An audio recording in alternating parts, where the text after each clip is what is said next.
જોઈએ આપણે આપણું વાણિજ્ય વ્યવસ્થા અને સંચાલન, જેની અંદર તમારે પહેલા યુનિટનો લાસ્ટ પોઈન્ટ બાકી છે, નેતાગીરીનું મહત્ત્વ. નિશ્ચિત ધ્યેયો ઉત્સાહપૂર્વક પ્રાપ્ત કરવા, અન્યને પ્રોત્સાહિત કરવાની આવડતને નેતાગીરી કહેવાય. હાથ હેઠળના કર્મચારીઓ પાસેથી જરૂરી કામ લેવા, સંચાલનના ધ્યેયો હાંસલ કરવા માટે તેમને નેતાગીરી પૂરી પાડવી પડે છે. નેતાગીરી એ દોરવણીનું અનિવાર્ય અંગ છે. સામૂહિક પ્રયાસોની સફળતા કે નિષ્ફળતાનો આધાર મહદઅંશે નેતાગીરીની અસરકારકતા પર રહેલો છે. પ્રવૃત્તિનું સ્વરૂપ ગમે તે પ્રકારનું હોય, ચાહે વાણિજ્યિક, આર્થિક, સામાજિક કે રાજકીય, પણ તેમાં નેતાગીરીનું મહત્ત્વ અવગણી શકાય તેમ નથી. એકમમાં કામ કરતા કર્મચારીઓને પ્રોત્સાહિત કરી તેમને પ્રેરણા પૂરી પાડવાનું નેતાગીરીનું અદખું મહત્ત્વ છે.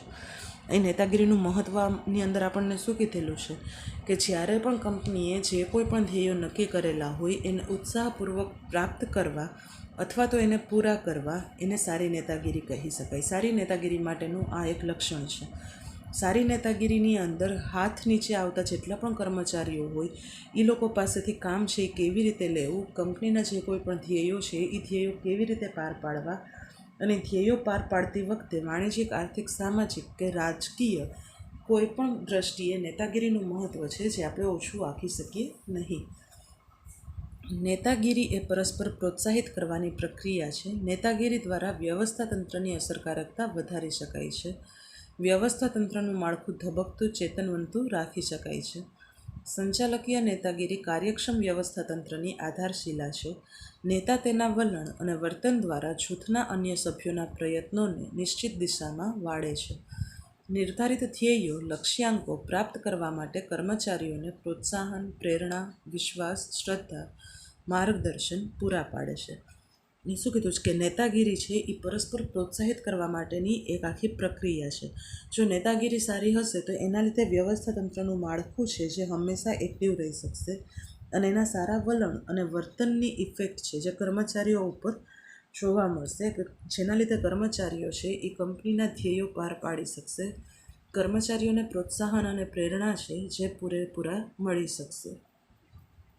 નેતા લોકશાહીમાં માને છે કે આપખુદશાહીમાં તે મહત્ત્વનું નથી, પરંતુ તે અસરકારક નેતાગીરી પૂરી પાડે છે કે કેમ તે મહત્ત્વનું છે. નેતાગીરીની સાચી કસોટી તેની અસરકારકતામાં છે.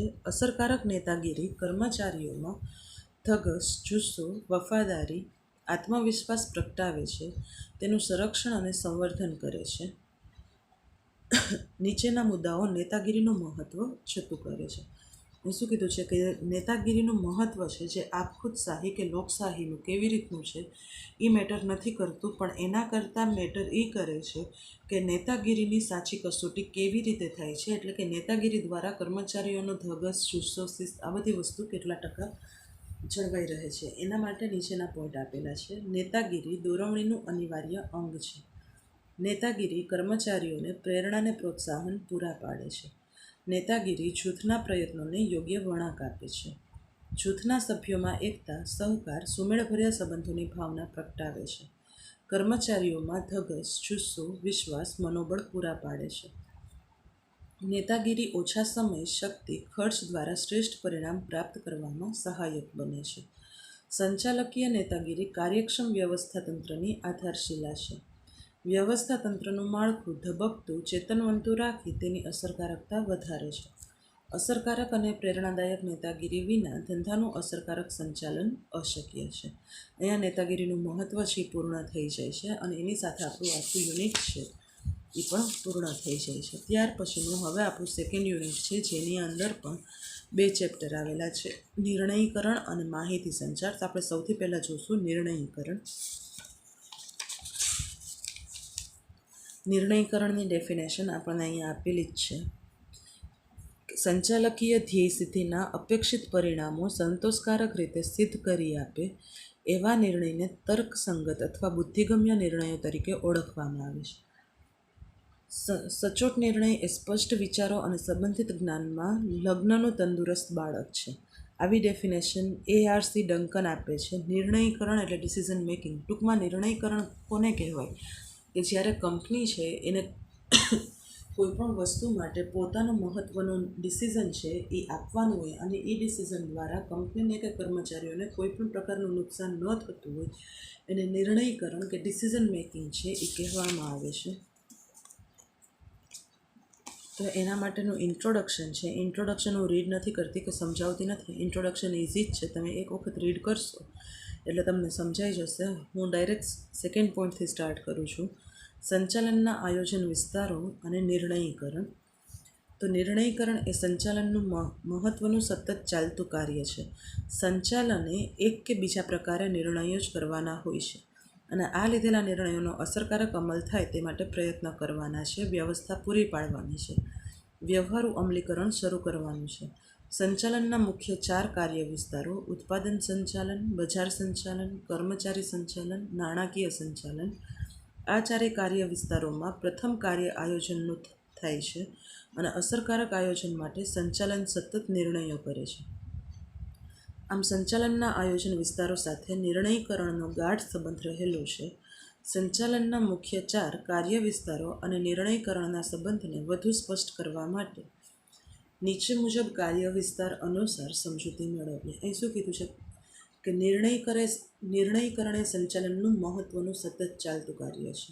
સંચાલન કોને કહેવાય કે જેના દ્વારા કોઈ પણ બિઝનેસ હોય, કોઈ પણ વ્યવસ્થા તંત્ર હોય, એના માટેના એને સારામાં સારા ડિસિઝન લેવાના હોય અને એ ડિસિઝન કર્મચારીઓ દ્વારા કેટલી હદે ઇમ્પ્લિમેન્ટ થાય એ વસ્તુ છે જે ફોલો કરવાની હોય છે.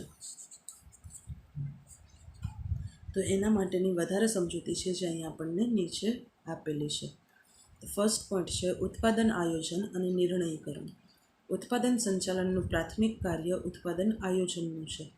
ઉત્પાદન આયોજન અસરકારક રીતે કરવા માટે સંચાલને ઉત્પાદનલક્ષી અનેકવિધ નિર્ણયો કરવા પડે છે. ઉત્પાદન આયોજન માટે કેટલું ઉત્પાદન, કયા સમયે ઉત્પાદન, કેવી રીતે ઉત્પાદન વગેરે જેવા પ્રાથમિક નિર્ણયો ઉપરાંત ઉત્પાદન મિશ્ર, ઉત્પાદન વૈવિધ્ય, ઉત્પાદન ગુણવત્તા અને ઉત્પાદકતાલક્ષી નિર્ણયો કરવાના છે.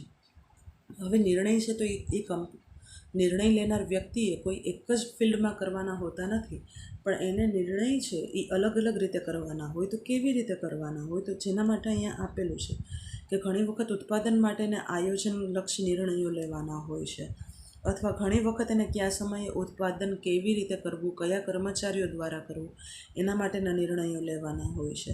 ત્યાર પછી ઉત્પાદન મિશ્ર, ઉત્પાદન વૈવિધ્ય, ઉત્પાદન ગુણવત્તા, આ તમામ વસ્તુને ધ્યાનમાં રાખી અને નિર્ણય છે એ કરવાના રહેતા હોય છે. ઉત્પાદન વિભાગની યાંત્રિક વ્યવસ્થાના નિર્ણયો, વ્યવસ્થાતંત્રીય માળખાના નિર્ણયો સંચાલને કરવાના છે. ઉત્પાદનલક્ષી યાંત્રિક વ્યવસ્થા, પદ્ધતિ, મૂડીરોકાણ અને ઉત્પાદનલક્ષી નિર્ણયો લાંબા સમયગાળાને ધ્યાનમાં રાખી કરાય છે. તો કાચો માલ સામગ્રીનું આયોજન, રોજિંદુ કાર્ય આયોજન, પ્રક્રિયા સંબંધિત આયોજન ટૂંકા ગાળા સંલગ્ન હોય છે. ઉત્પાદન આયોજનમાં લીધેલા નિર્ણયો ઉત્પાદન પડતર, કામદાર ગુણવત્તા, ઉત્પાદન મિશ્ર, માલ સામગ્રી સંચાલન અને કાર્યશીલ મૂડીના પ્રવાહને વ્યાપક અસર કરે છે. ઉત્પાદનલક્ષી કોઈપણ સમસ્યા હોય તેના વૈકલ્પિક ઉકેલો વિચારી તેમાંથી શ્રેષ્ઠ વિકલ્પ પસંદ કરી નિર્ણય કરી ઉત્પાદન આયોજન અસરકારક બનાવાય છે. ઉત્પાદનલક્ષી નિર્ણયોમાં ગાણિતિક મોડેલ અને આંકડાશાસ્ત્રીય ગણતરીઓ પણ અત્યંત ઉપયોગી બને છે. આમ ઉત્પાદન આયોજન અને નિર્ણયીકરણ વચ્ચે ગાઢ સંબંધ રહેલો હોય છે. ત્યાર પછી શું કીધું છે કે ઉત્પાદનની અંદર યાંત્રિક વ્યવસ્થા હોય, એની પદ્ધતિ હોય, મૂડીરોકાણ હોય, તમામ વસ્તુને ધ્યાનમાં રાખી અને નિર્ણયો છે એ લેવાના હોય છે. ઘણા નિર્ણયો છે જે લાંબા ગાળાના હોય, તો ઘણા નિર્ણયો છે એ ટૂંકા ગાળાના પણ હોય છે. ઉત્પાદનલક્ષી જ્યારે કોઈ પણ સમસ્યા ઉદ્ભવે તો એના માટેના અલગ અલગ જે વિકલ્પો હોય એમાંથી શ્રેષ્ઠ વિકલ્પ કયો છે એ શ્રેષ્ઠ વિકલ્પ શોધી અને ડિસિઝન છે કે નિર્ણય છે એ લેવાનું રહે છે. આપણે આ પોઈન્ટ સુધી રાખીએ. આના પછીનો સેકન્ડ પોઈન્ટ બજાર આયોજન અને નિર્ણયીકરણ એ આના પછીના વિડીયોની અંદર જોઈશું.